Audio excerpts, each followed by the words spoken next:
Hi, we'd like to extend our stay. And upgrade.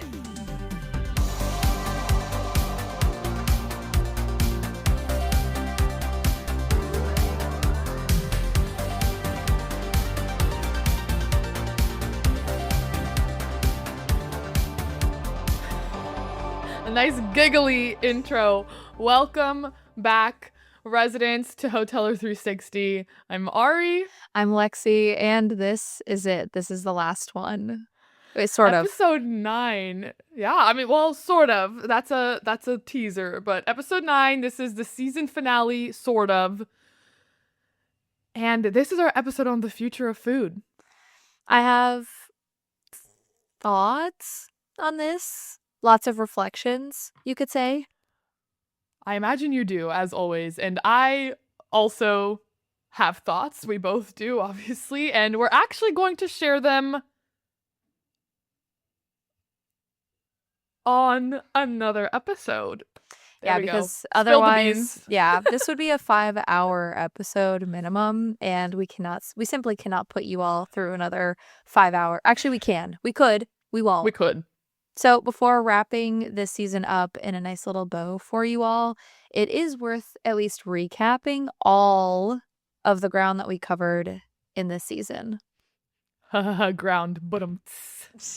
Right. Anyways. Right. Episode 1. Let's recap. Okay, as I told Lexi as we sat down, I celebrated a birthday of a 90-year-old friend today, and there was lunch. And there was wine at the lunch. So apologies if I'm giggling or if I'm slurring. But I don't think it'll be anything out of the ordinary. I don't think it will be anything out of the ordinary. Your Jack Sparrow essence will be preserved. Don't worry. I don't think it's ever going to leave me. No. So you were saying episode 1. I was saying, let's just recap what we've gone over so far this season, because it has been a boatload of stuff. Episode 1, we provided a historical overview of the agricultural industry, and we explained why we chose this season's topic. Episode 2. Sorry. Anywho. Episode 2, we got our hands dirty. Literally, we took an up close and personal look at industrial agriculture, what it gave us, what it cost us, and why the soil beneath our feet might be the most important climate battleground we're not talking about. Yeah, but we did talk about it. And then in episode 3, we asked and answered essentially one question, which is, can regenerative agriculture save us? The answer, it is probably the only thing that can save us. Well said. Well said. And then, after that, in episode 4, we talked all about meat, methane, and the genuinely complicated question of whether cattle belong in a regenerative food system. As half of LinkedIn echoed, it's not the cow, it's the how. Yeah. And in episode 5, we looked at the systems, the economic, historical, and political design choices that produced food apartheid, seed monopolies, land injustice for Black and Native farmers, and a food system that wastes 1/3 of everything it produces. Crazy. Episode 6 zoomed into the policies that support and shape the agricultural industry. Episode 7 was a follow-up to episode 6. Here we provided solutions for the individual and a list of organizations filling the gaps in the policies we pointed out in episode 6. And finally, in last week's episode 8, which was a personal favorite of mine, I must say, the conversation was brought to the kitchen. Ever wonder why certain foods are associated with holidays? Probably because historically we ate with the seasons. This episode was all about how we go from a society focused on recipes to one that is oriented towards ingredients. And today we look forward. We have spent this season learning what's broken and how it broke. And today we are asking, what does it look like when it works? And who is already building that future? Let's go. Let me start with something that has been sitting with me since the very beginning of this season. All right, everyone listening, y'all ready for this? Sorry.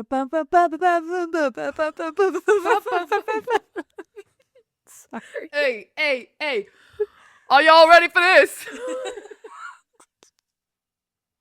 The solutions already exist. And I realize that sounds almost too simple, but I mean it seriously. Take a book you've heard us reference a few times already called Drawdown, written by Paul Hawken. It is one of the most comprehensive analyses of the interventions available to us to address climate change. Hundreds of researchers, dozens of solutions ranked by impact. And what strikes me every time I think about it is that the top answers are not otherworldly. They are things we already know how to do. What I want to hold on to as we move through today's conversation is this.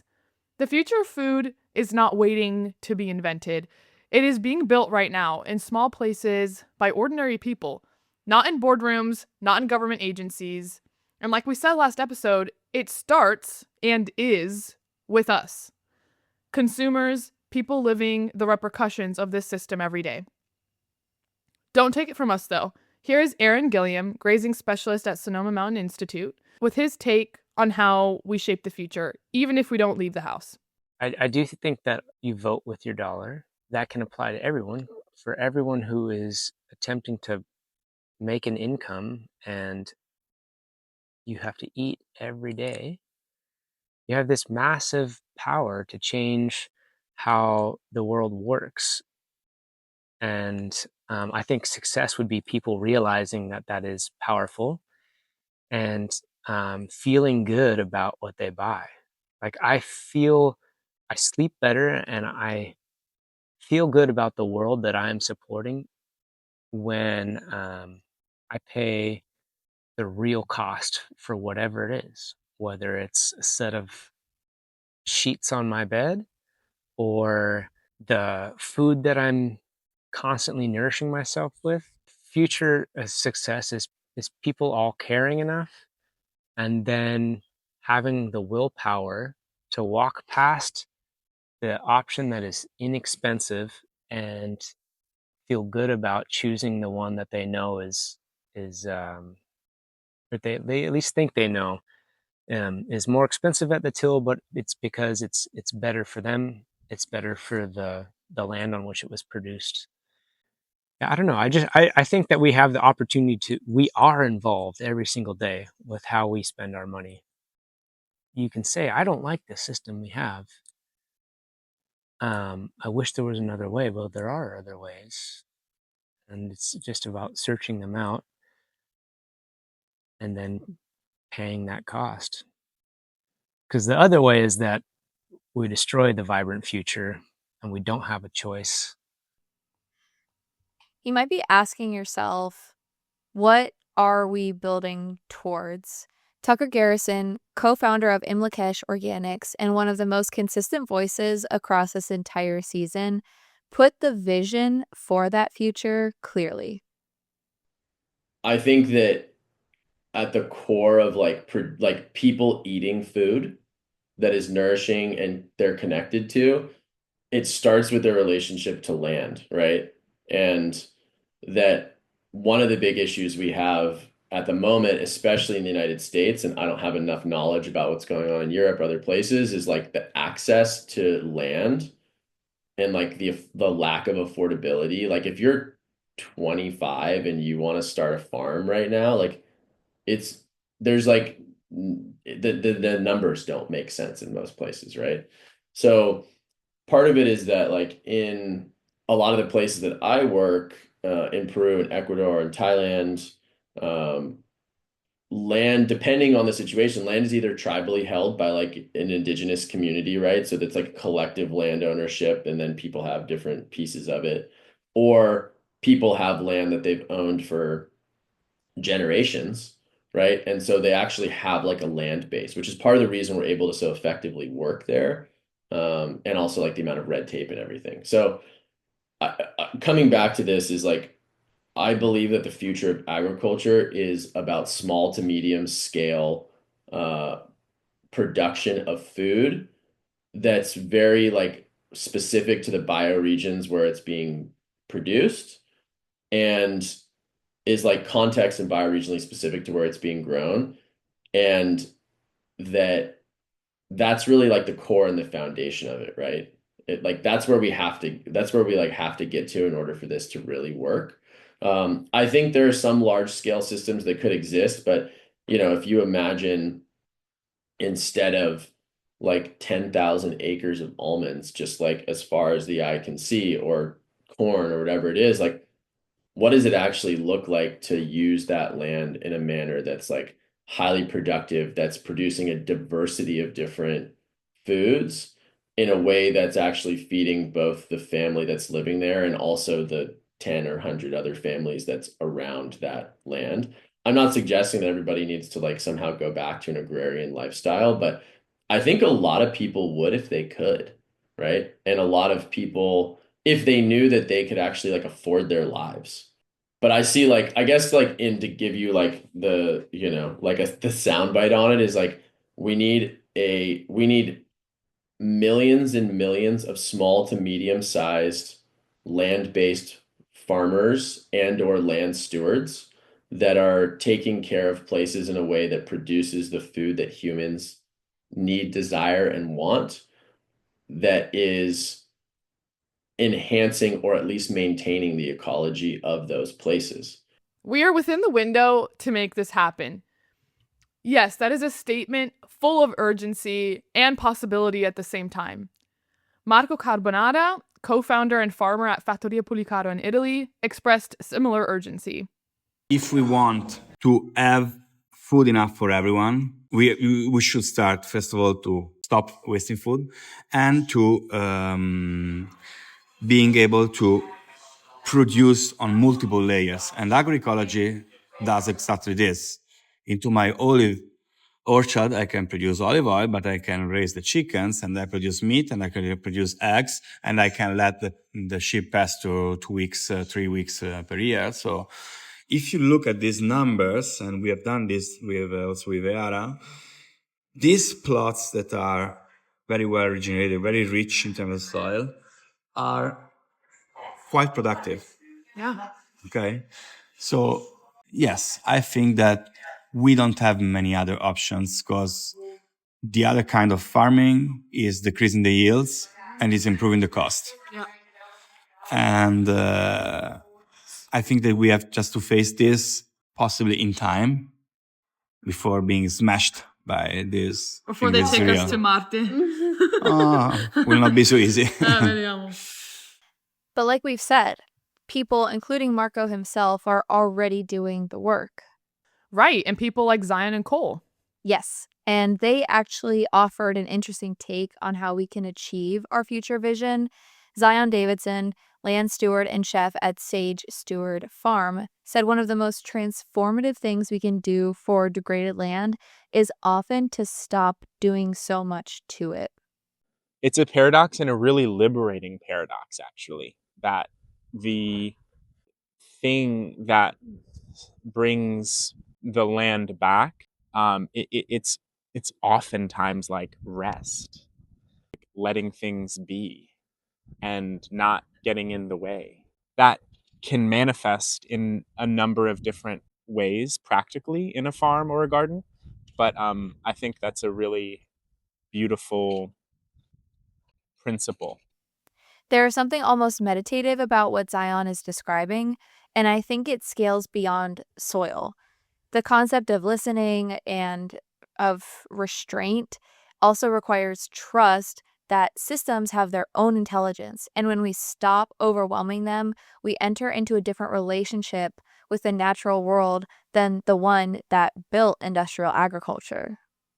So if the future isn't coming from the center of the system, from the largest corporations, the most powerful government agencies, the most well-funded institutions, then where is it coming from?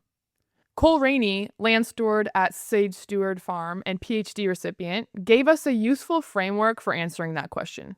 We're working in this sort of post-capitalist ruin that this multinational corporation has left here on this beautiful coastline. And something that I became really interested in during my PhD was the idea of the margins or the cracks.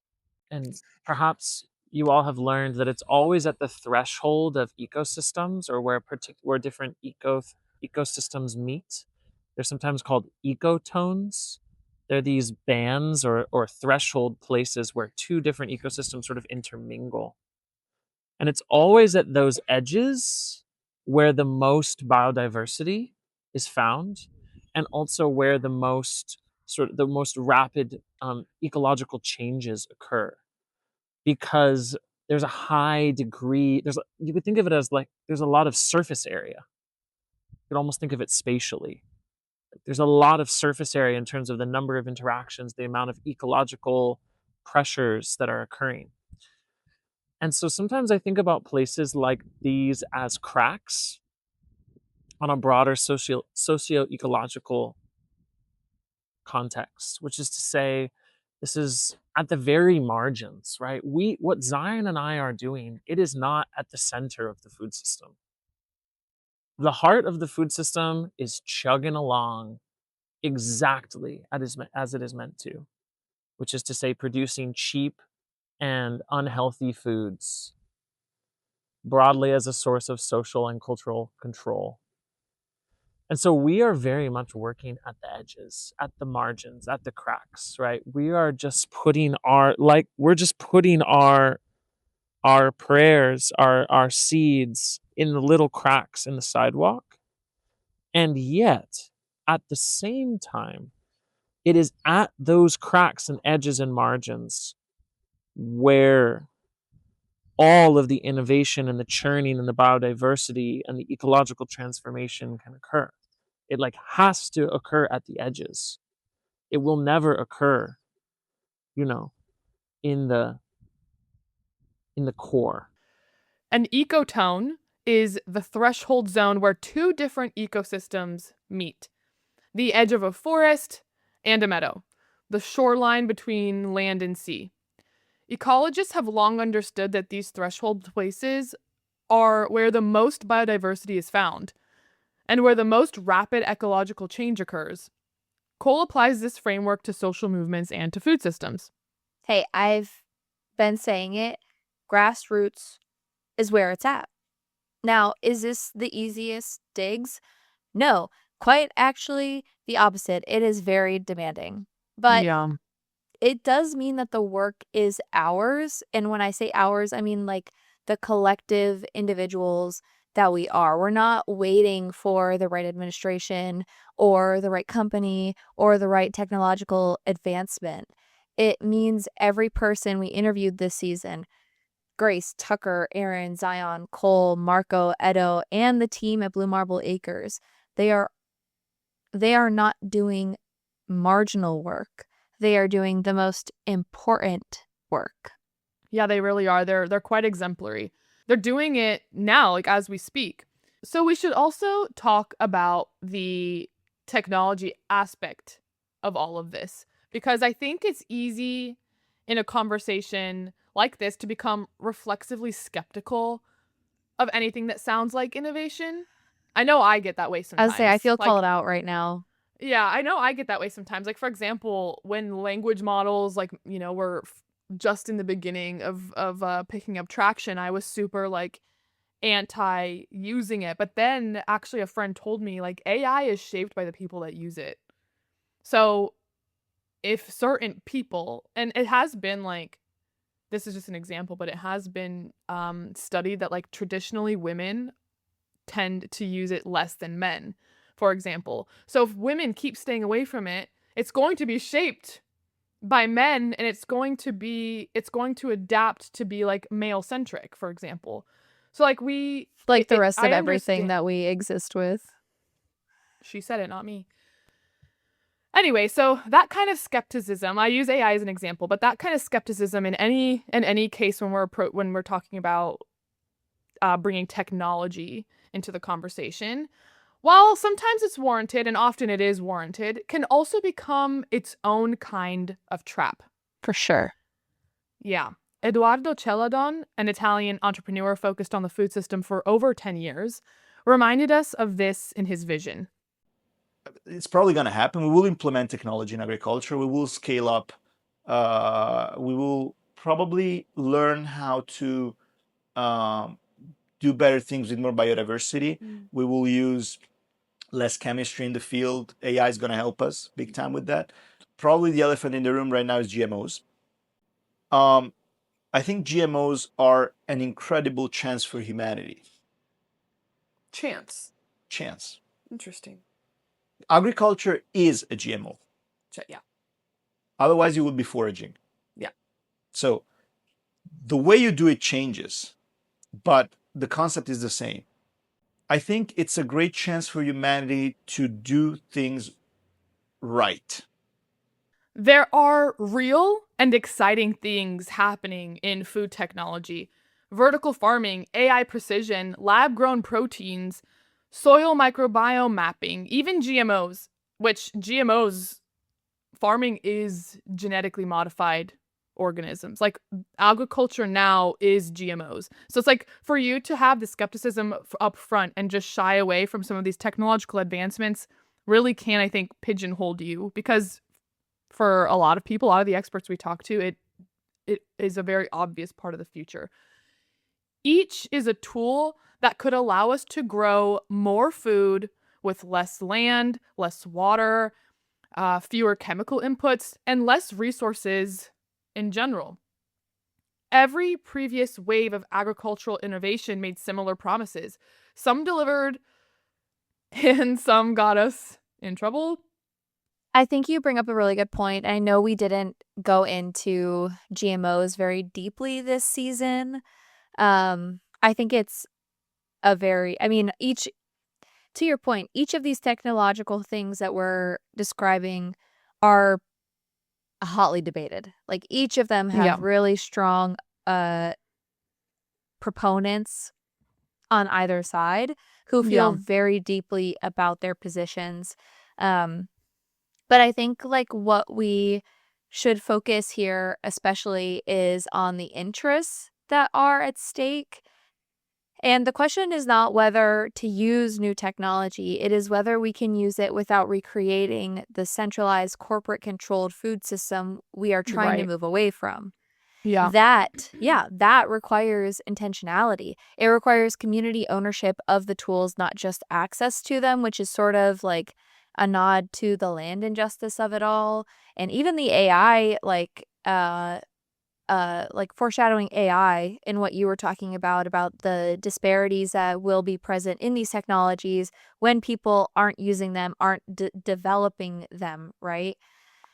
It requires policy that prevents the next wave of innovation from being captured by the same interests that captured the last one. Grace Johnson, an urban farmer and educator based in California, described how we do this best. It's the community. Like the community that works the food system is the community. And having a community that's involved and aware and, you know, offering their insight and their culture and all of the legacy and experience is what makes food systems so fruitful and vibrant and inspiring, because the more you are able to share recipes, share meals, share legacy, storytelling, all of that is what makes a really nourishing life and community and pretty much everything. That's everything. Like this whole life is it makes it worth it to live in a world where we care about each other, and caring about each other ultimately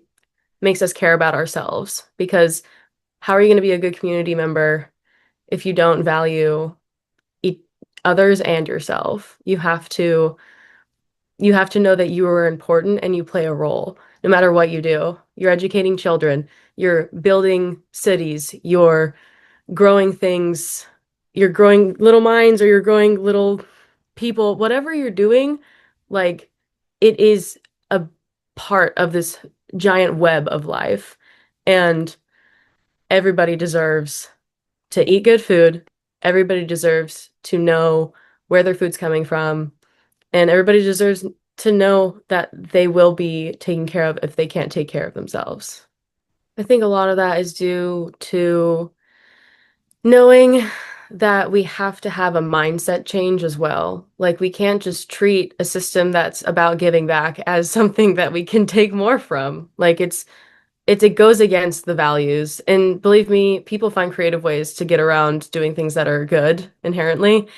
But ultimately, I believe that regenerative ag is scalable if we're able to, you know, convince farmers that this is the best thing to do long term, and allow them, give them that space to fail in this process too, without this fear and anxiety of loss and like loss of livelihood, loss of profit, whatever it is. Like, we need to create a safety net for real to get these changes able to be made. We need to not operate from the sense of fear, but the sense of we need things to change because it is the best for everybody and the best for everything. And while everyone has their own idea of what that is, there's more research, there's more knowledge coming out every day to get us aware of these problems and how we can mediate them. And unfortunately, it's going back to indigenous knowledge. Spoiler, it kind of was working. This is not an anti-technology argument. It's a sequencing argument. Get the community involved first, then the philosophy will follow. Or maybe actually that might be a chicken-egg situation. Maybe there's a strange interweb nexus happening. But anywho, and then you get the tools. Like, you reach for the tools after that point, and how you use them will be fundamentally different. I feel like this kind of touches the tragedy of the commons issue that we're seeing a lot when it comes to multiple different, let's say, environmental problems right now, is there's no community ownership.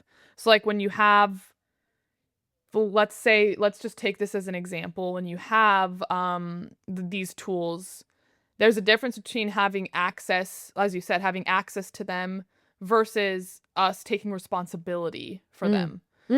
Or like, Yeah. we have access to the ocean, but whose responsibility is it? When a big Pacific garbage patch of plastic arrives, who's responsible to clean that up?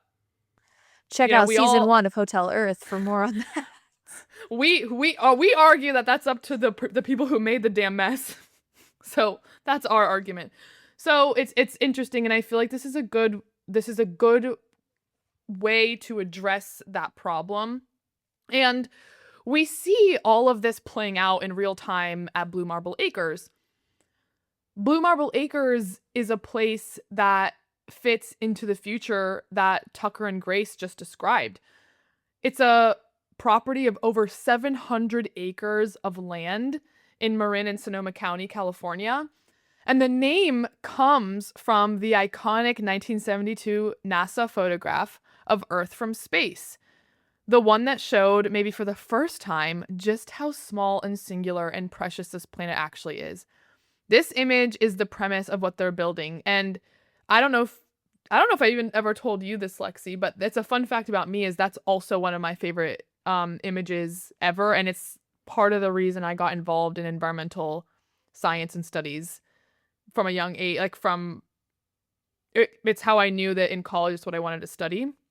Is Wow. because in high school I saw that picture for the first time and I had the exact same reaction. It was like, wow, like it's so beautiful and it's so finite. So Wow, it you really, and George are gonna have you and George are gonna enjoy meeting each other for sure. that is for certain. Speaking of George, him and his team who founded the project, this also includes Edgar Cox, a former winemaker, and Adrian Fontaine, a former real estate agent. They're turning what was a conventional dairy operation into something they call an agricultural incubator, 1-acre plots that people, okay, and I mean regular people like you and me, Yeah. can lease.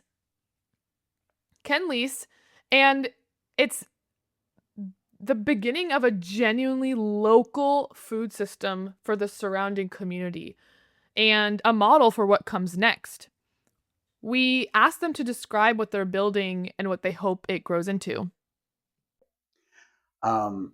I would say what it is. We use the words depending on who I'm talking to. I'll say it's a farm studio, an incubator, an agri-hood to a degree.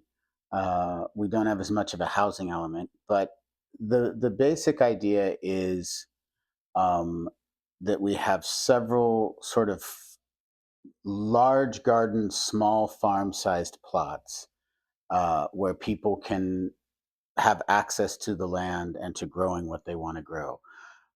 We have one wonderful person who is an anesthesiologist at Marine General, and she also grows incredible flowers on a 1/4 acre of land.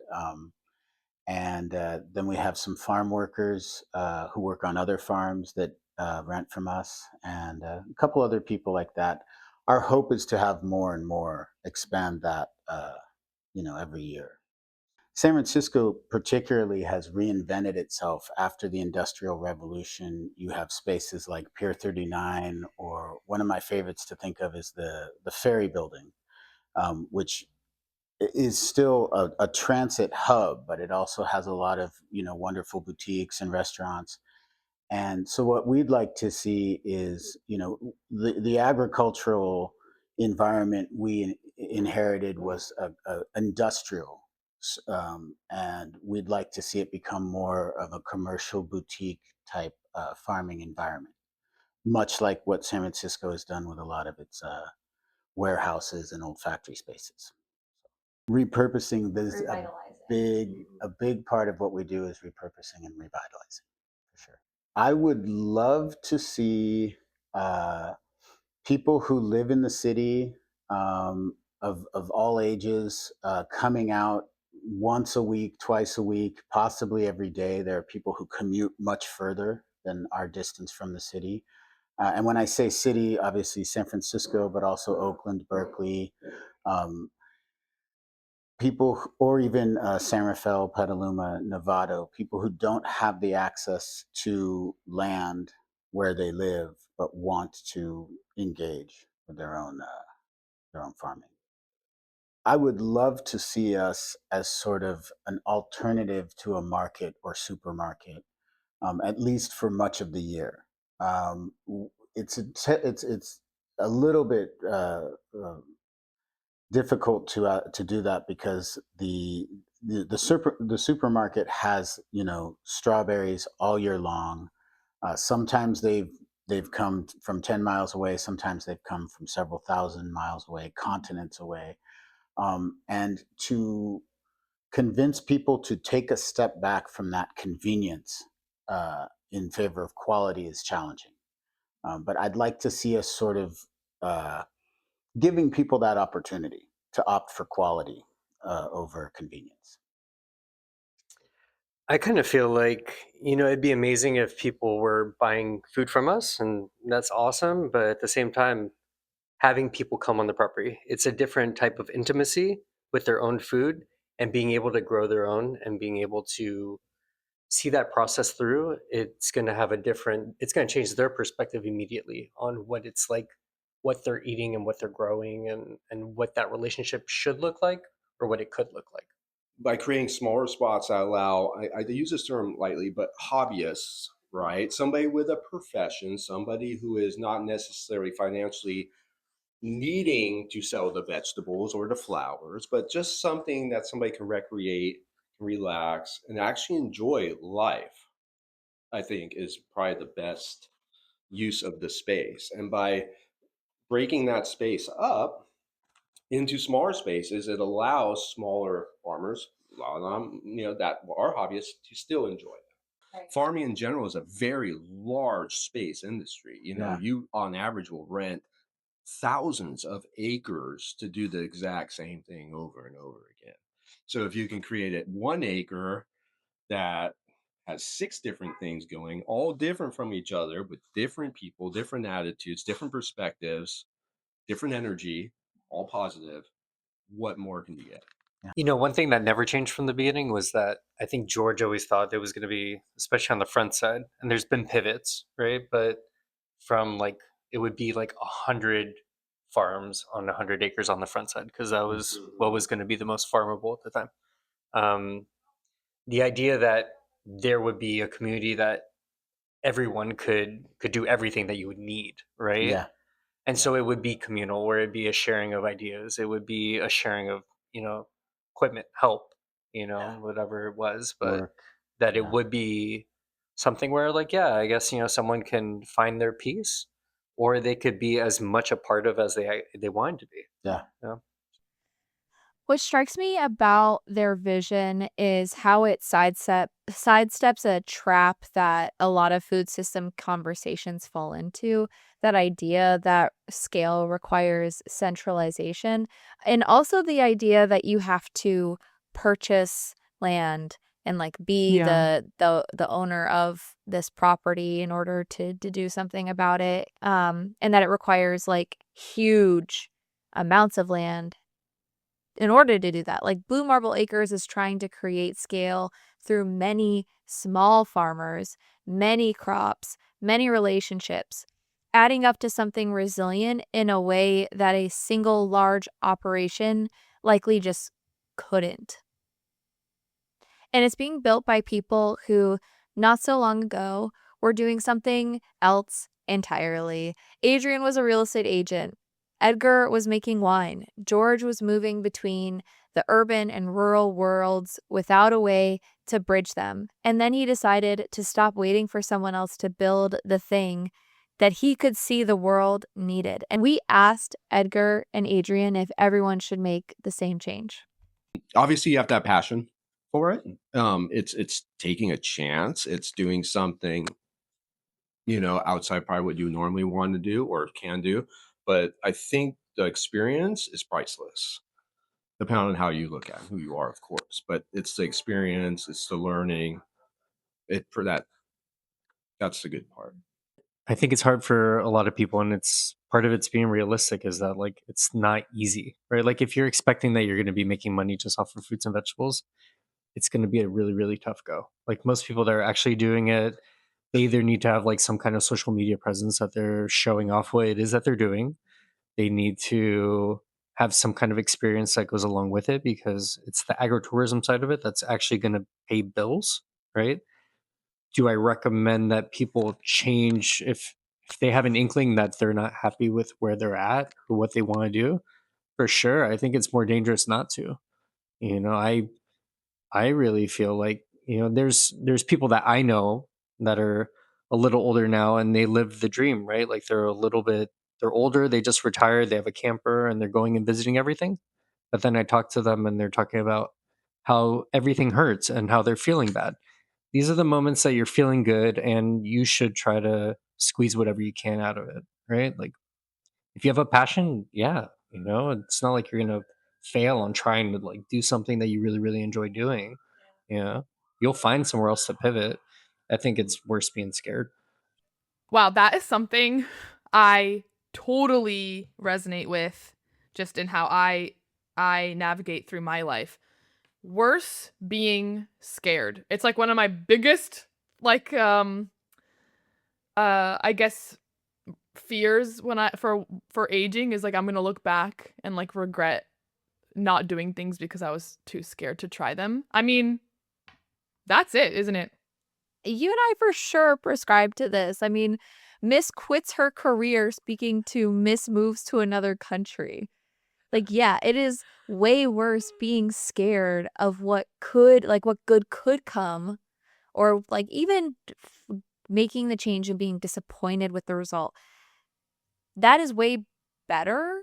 Effing around and finding out is way better than just being scared to F around. Totally agree. And I also want to share something that Edgar said about what he wishes people knew about farming. It's amazing when you actually do start doing it, maybe not just farming, but maybe just growing or gardening, right? how natural it is, right? Getting to that point where you're like, oh, this is what we always had to do. And you realize that it kind of slips away, like the feeling like, oh, this is like a bunch of work, because you're like, well, this is what we should just do so that we could survive, you know? And it's amazing how natural that feeling comes back. I think there is a lot of small fires to put out, like Adrian was saying, like nature's intense, right? So if you are out in an open space the way that we are, it's going to be every single day that there's going to be, you know, T-tape chewed up by gophers, and there's going to be holes, and there's going to be plants missing, and there's going to be raccoons that walk right down your corn, you know. But I mean, I think it's totally worth it. You know, even if someone realizes that that's not their jam and they're like, hey, you know what, this office job was great.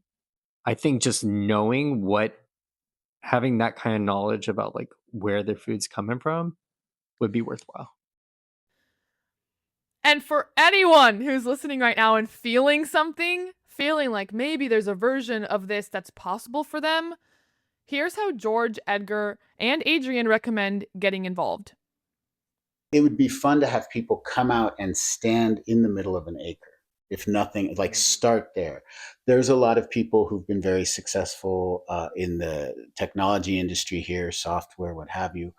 A lot of those people, as they get older, kind of want to cycle out of the city and go into rural land. Some of them have the means to buy vast swaths of land, which I encourage, but land owns you as well. There is a commitment to the land, and there are going to be demands of you made by that land, even if it's, you know, pristine, even if it's our land, frankly. Learn as much as you can. Like, you know, we're willing to talk to people, even if they're going to farm somewhere else. We'd love to. I'm again feeling super blessed to have been able to absorb a lot of knowledge. And I also kind of get the knowledge of these two through osmosis. And we'd love to share that with people. And of course, we'd love to have people come out and grow with us. But what I would really like is that there's just more of a connection. I'd honestly like it to be just a natural, oh, you know, I'm going to go, like, instead of going to the shopping center or the shopping supermarket, I'm going to roll out to Blue Marble Acres and, you know, pick the next couple meals. I see a community there in 10 years, a place, like they said, you know, where people feel free, safe, happy, energetic towards what they're doing, motivated. Yeah. You know, like I need to go to BMA today because I need nature in my life. I mean, I think Hotel Earth is the furthest thing from asking people to just do one thing. We are not a diet fad. This is not your keto diet of environmentalism. Like, this is, we are all about offering opportunities for people to take their lives in different directions, that feel more authentic. And you know what? Speaking of direction and us telling you what to do, how about some concrete, actionable items? Yeah. Not because individual action is the whole answer. Like, we have been very clear all season that it isn't. And as we say, not everything is for everyone, but because individual action taken collectively and with intention is part of what moves the system. And you are part of the system. You are part of the system. So here it is, the cumulative call to action for this entire season in one place. Learn what the Farm Bill is. Find out when the next authorization cycle is. It's right now. It's right now. If you're hearing this right now, it may or may not be too late. It'll be 2 weeks after the fact, I think, when this comes out. Unfortunate, but you should still learn about it because it's probably going to impact our lives a whole bunch, and it's good to know what it is because it comes around, goes around. Yeah. Anywho, you should contact your representatives about it regardless. And agricultural policy is climate policy, is public health policy. Thank you for coming to my TED Talk. You know what, Lex? We should make a resource available for like how to contact representatives. I know that sounds maybe basic to you and me, but I actually feel like that is a really big roadblock for a lot of people. Because like people's CTA is like, oh, contact your representatives. And then people are just like, I don't know How? what to do. I don't know how. We So can you add know some what, links. people? I think Lex and I will as we will do what we do best. We will make that easier for you. Another thing, another call to action that we're going to leave you all with today is support food justice organizations doing that boots on the ground work. We posted our own list, but 2 worth shouting out now, and we've mentioned them before, are NATIFS, the North American Traditional Indigenous Food Systems, and Food Tank, which maintains a list of global food justice organizations. Both are linked in the show notes, so please go check those out. Next, reduce your food waste. Buy what you need, cook what you buy, compost what remains. Next, find a farm, a farmer's market, a CSA, a community garden near you, and actually show up. Actually show up and do it regularly. Build a relationship. That relationship is the beginning of a different food system, a community-led food system, one that connects you closer to the cycle of life. And if you feel called to do more, if something you heard this season made you think, wait, maybe there is a version of this for me, consider it. Whether a volunteer commitment or a career pivot or a sustained investment of time and energy toward a place like Blue Marble Acres, I might suggest, take the time to explore your options. Edgar said it best, not trying is much worse. Just do it.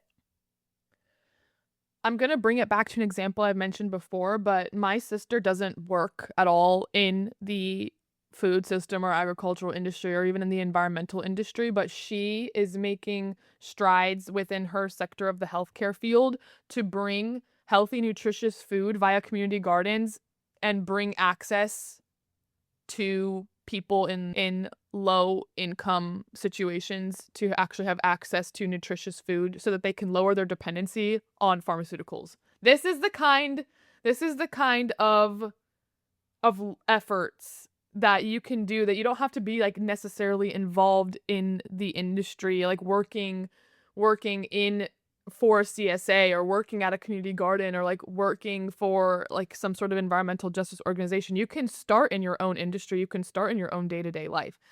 And we are not at the most fundamental level waiting for solutions. We're not waiting for anything. We are waiting for ourselves to act. And yes, that is still a challenge. It's a challenge for Lexi and I too. I mean, it's hard to break your habits and get involved in these ways. A lot of ways too, it's a more solvable one, a more immediate one. And that's it. That's the season. Thank you all for being here and for all of it. Thank you for caring. Thank you for listening. Thank you to every person who sat down with us and shared their knowledge, shared what they know. This goes out to each person who mentored and helped shape this series, especially Kevin Bayuk and Perry Kaler. Wow, and to our guests, Grace, Tucker, Aaron, Zion, Cole, George, Edgar, Adrian, Marco, and Edo. The most sincere thank you and gratitude. And one more thank you. Bob. Thank you, Bob. We love you, Bob.